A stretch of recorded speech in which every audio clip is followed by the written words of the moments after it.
અંકલેશ્વર નગરપાલિકા સંચાલિત municipal dispensary અને ત્રિનેત્ર આઈ સેન્ટરના સંયુક્ત ઉપક્રમે આગામી તારીખ 8 ઓગસ્ટના શનિવારના રોજ સવારના 10 થી બપોરના 2 વાગ્યા સુધી વિનામૂલ્યે આંખની તપાસ માટેના કેમ્પનું આયોજન કરવામાં આવ્યું છે।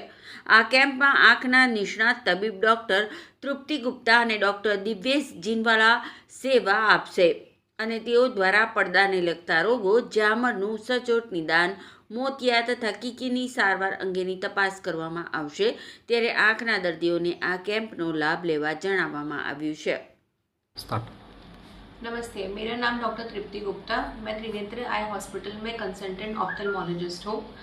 8 अगस्त 2026 शनिवार को अंकलेश्वर नगर पालिका एवं त्रिनेत्र आई हॉस्पिटल अंकलेश्वर के द्वारा एक संयुक्त कैंप का आयोजन किया जा रहा है अंकलेश्वर नगर पालिका डिस्ट्रिक्ट डिस्पेंसरी हॉस्पिटल में। तो उस कैंप के अंदर हमारा निःशुल्क आँख की तपास एवं हमारा जनरल बॉडी चेकअप भी किया जाएगा। तो मेरी तरफ से आग्रह है कि ज़्यादा से ज़्यादा अंकलेश्वर के लोग एवं जनता वहाँ उपस्थित रहे और इस कैंप का लाभ उठाए। धन्यवाद।